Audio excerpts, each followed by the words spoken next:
5:59 de la mañana, con el primer comentario, el segundo comentario del día de hoy. El primero obviamente fue de don Manuel González Tejera Manegonte. Tiempo de don Daris Terrero. Muy buenos días a la audiencia, buenos días al país. Hoy es jueves 16 de junio del año 2016 y muchas actividades en el país, gran movimiento. Ya concluye la 46 Asamblea de la Organización de Estados Americanos, OEA, y finalmente la República Dominicana recibió el desagravio solicitado por el presidente Danilo Medina. Miren, hay un tema que está gravitando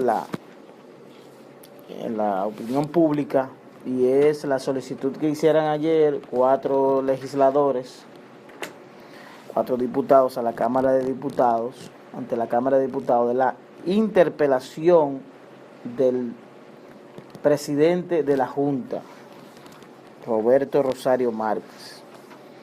Esta interpelación es con el propósito de que él ofrezca algunas informaciones con relación a la compra de equipos por un monto de 31 millones de dólares.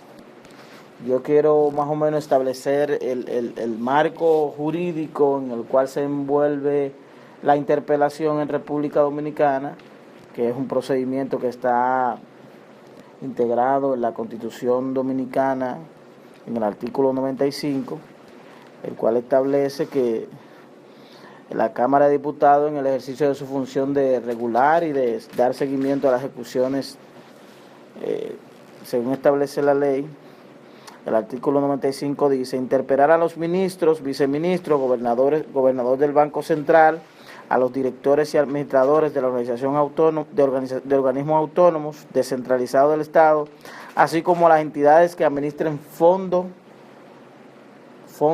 públicos.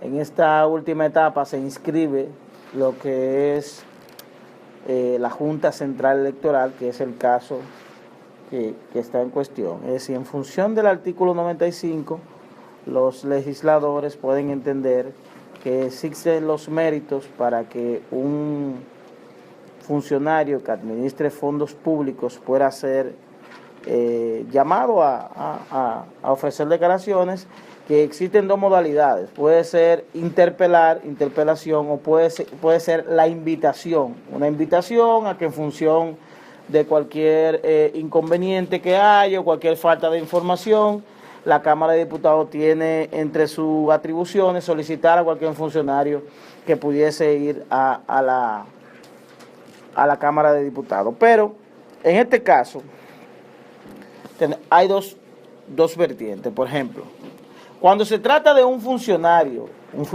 público, ya sea gobernador del Banco Central, un director general, un ministro, un administrador, la primera y única instancia es la Cámara de Diputados. Luego de que se apruebe el juicio político, se apruebe la interpelación, se envía al presidente de la República con la recomendación de la destitución, y el presidente de la República a su vez determina cuál será la suerte de esta persona. En el caso de los funcionarios que administren fondos públicos, que sean elegidos, determinados, por ejemplo, por el Senado de la República o por el Consejo Nacional de la Magistratura, por ejemplo, que es el caso de la Junta Central Electoral, que son electos por el Senado de la República, esto tiene un procedimiento más allá. Esto pasa al Senado de la República, y el Senado de la República, en el artículo 83 de la Constitución de la República, conoce de las acusaciones de esos funcionarios en función de lo que establece este artículo, el artículo 83, que dice: son atribuciones del Senado acusar ante el Senado de la República a los funcionarios públicos elegidos por voto popular o los elegidos por el Senado o el Consejo Nacional de la Magistratura por la comisión de faltas graves en el ejercicio de su función. La acusación solo podrá formularse con el voto favorable de las 12 terceras partes. Es decir, que en el caso del presidente de la Junta Central Electoral, tendrá que pasar la instancia de la Cámara de Diputados de que el voto favorable de la Cámara de Diputados apruebe la interpelación, eso pasaría a una segunda fase, que sería el Senado de la República, que pudiese aprobar la interpelación con el voto de las 2/3 partes de los miembros. Y tomando en consideración de que en República Dominicana, primero, aunque el tema de la interpelación antes estaba contenida en la Constitución anterior como juicio político, es un procedimiento que no ha sido muy utilizado en el país, independientemente de que pudiésemos tener distintos casos en los cuales se pudiera ejercer juicio político.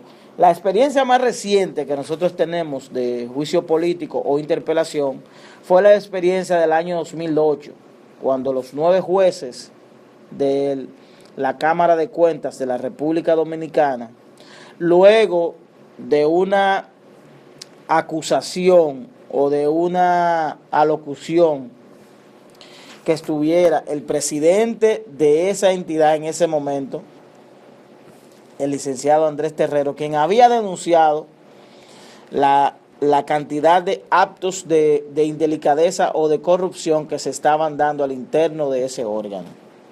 Y esto trajo consigo que los 9 jueces fueran interpelados o llevados a juicio político por la Cámara de Diputados.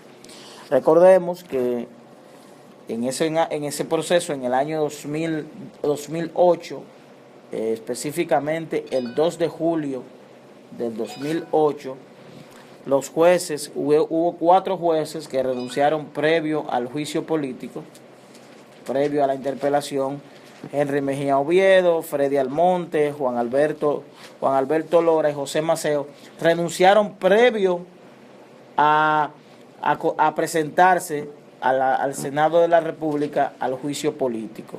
Y el 4 de julio, luego de ser escuchado en el seno del Senado de la República, renunciaron el presidente del organismo, que era el licenciado Andrés Terrero en ese momento, y Julio de Veras y José Gregorio. Hay solo un magistrado de esa Cámara de Cuentas de ese momento que concluyó el proceso de juicio político e interpelación y fue inhabilitado, como establecía la ley en ese momento, por un periodo de 5 años.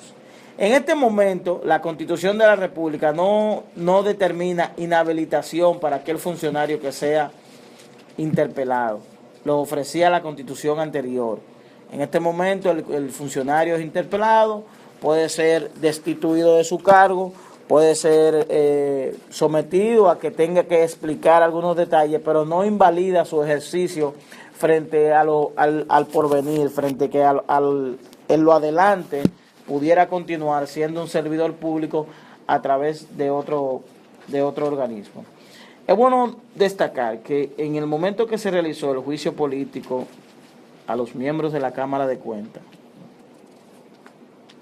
y en una carta que envió propiamente el presidente a la sazón de la Cámara de Cuentas de ese momento, el licenciado Andrés Terrero, estableció claramente en su carta de que, producto de que la ley establecía que el juicio político se aprobaba con las 2/3 partes, que él, independientemente de la decisión que tomara, si no se tomara en base a la mayoría, él decidía no seguir o no permanecer al frente del organismo, porque él entendía que el organismo le había faltado a la sociedad. Recuerden ustedes que entre las principales denuncias que se hicieron en ese órgano fue que los jueces, al momento de llegar, se hicieron un aumento unilateralmente de ganar 300 y pico de miles de pesos a 450,000 pesos. Y eso fue atacado por el presidente. Escandaloso en ese momento, en el año 2008. Recuerdo yo que fui testigo de excepción, que el presidente de la Cámara de Cuentas de ese momento le envió una carta al Contralor de la República Dominicana diciéndole que él no aceptaba ese aumento porque él entendía que no correspondía con el momento económico del país y que era escandaloso frente a los salarios que recibían otros servidores públicos. E incluso fue más allá, que cada mes, oigan esto señores, cada mes le giraba un cheque personal al Estado Dominicano por el concepto de lo que excedía el aumento con relación al salario base con el que él ingresó a la Cámara de Cuentas. Esto obviamente no le gustó a los que eran miembros de la Cámara de Cuentas, iniciaron un proceso de ataques, un proceso de manipulación de información. Ustedes saben que en ese momento la Cámara de Cuentas, ¿cómo eligió los directores de departamento? Por un sorteo. Cogieron un sorteo en una funda, cogieron los nombres, a ti te toca, y eso, un profesional de la categoría del licenciado Andrés Terrero, no fue del agrado porque entendía que era una falta de respeto, porque una institución que sea creada para fiscalizar, para dar seguimiento a las ejecuciones de las instituciones públicas, era una institución que estaba llamada a actuar con transparencia y actuar apegado a la ética, porque ¿cómo usted puede hacer un llamado a la ética cuando en su institución usted no tiene el más mínimo grado de ética? Quise hacer un enfoque de lo que a través de cuál procedimiento se pudiese establecer la interpelación del presidente de la Cámara de Diputados, partiendo de un dato. Esta legislatura concluye el 26 de junio. Hoy estamos a 16, estamos a 10 días.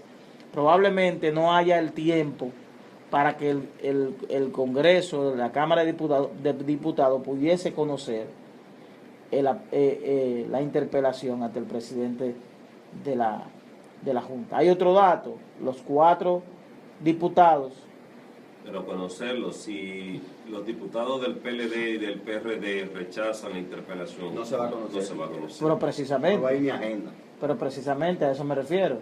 Y tomando en consideración de que los 4 diputados que están solicitando este procedimiento no repiten, es decir, que ese tema pudiese morir, eso no es más que ruido innecesario. Pudiese morir en el acto, pero no deja de ser un proceso interesante de que los funcionarios en República Dominicana entiendan que existen procedimientos para, ante cualquier acto de corrupción, ellos puedan ser interpelados.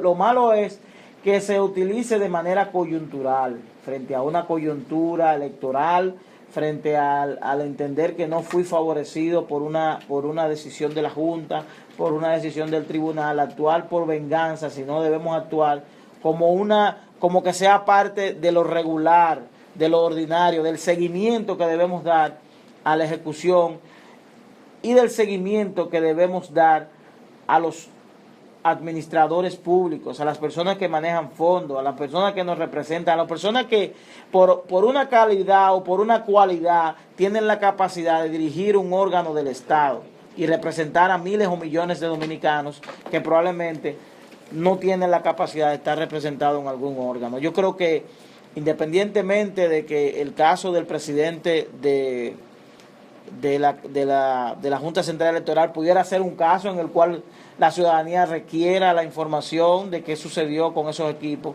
creo que debe ser algo regular en la ciudadanía, en los diputados, en el seguimiento. Miren, hay un dato que yo quiero dar con relación a la... No, pero lo vas a dar mañana. No, es breve. El presidente de la Junta Central Electoral, en uno de esos programas, el día de las elecciones, dijo que los equipos que se utilizarían en las elecciones del 15 de mayo, la compañía le había ofrecido 2 opciones: comprarlo o alquilarlo. La República Dominicana lo compró. La compañía supuestamente se había comprometido a que esos equipos iban a ser alquilados en otras elecciones con el objetivo de que el país recuperara su dinero. Eso hay que darle seguimiento y ver hasta qué punto eso pudiera ser verdad. A mí fuera, Mario.